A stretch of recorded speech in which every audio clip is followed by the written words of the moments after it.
First digital audio was when we had the SAE samplers, crazy machines to operate.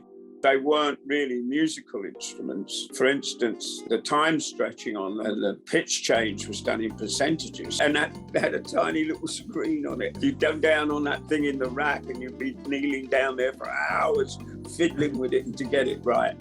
And they were 12-bit, the first of our SAE samplers. They were good though, because one of my best friends was a guy called Boz Burrell, who was famous for being the bass player in Bad Company. But before that, he played bass with King Crimson for a while. And then before that, he was a jazz singer. And he bought a Fairlight in 1978 or whenever it was.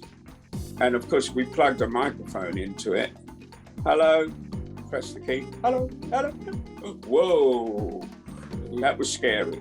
But it was really odd with that Fairlight because it never occurred to us to sample a record, sample someone else's music. That would have been the late 70s. But they were so ahead of their time. They had 96K bandwidth sampling. Today, that's pretty good. But they were very complex machines.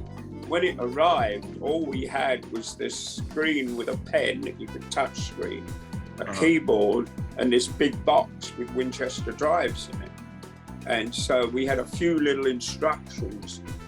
Hours and hours of playing with those things. And just on my iPad, GarageBand, where you can bend the strings on the guitar and all sorts of stuff.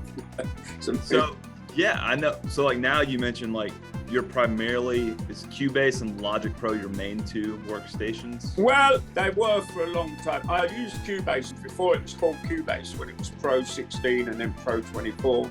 The other alternative was called Notator, C-Lab, and they were both built and designed in Hamburg, Germany, both those programs. Steinberg still is. Cubase gave me a whole bunch of Steinberg stuff. I talked to, you know who Chuck Ainley is?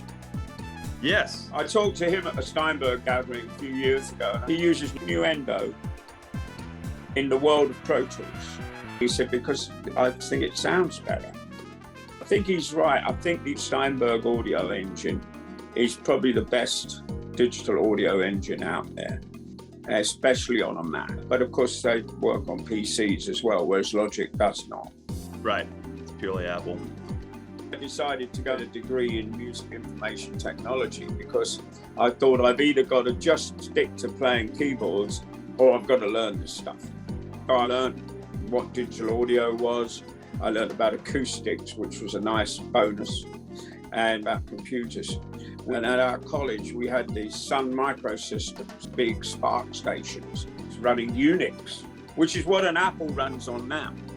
Underneath the front of Apple, you can go to terminal, that's Unix. And that's why it's so stable, it doesn't crash. The program might crash, it's very rarely that the computer crashes. We had a whole department with those little classic Macs. Very small ones that were like this wide.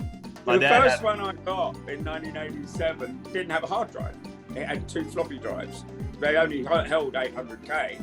So you had to keep putting these floppy drives in all the time, saving MIDI files. Somewhere I've still got a box of floppy drives.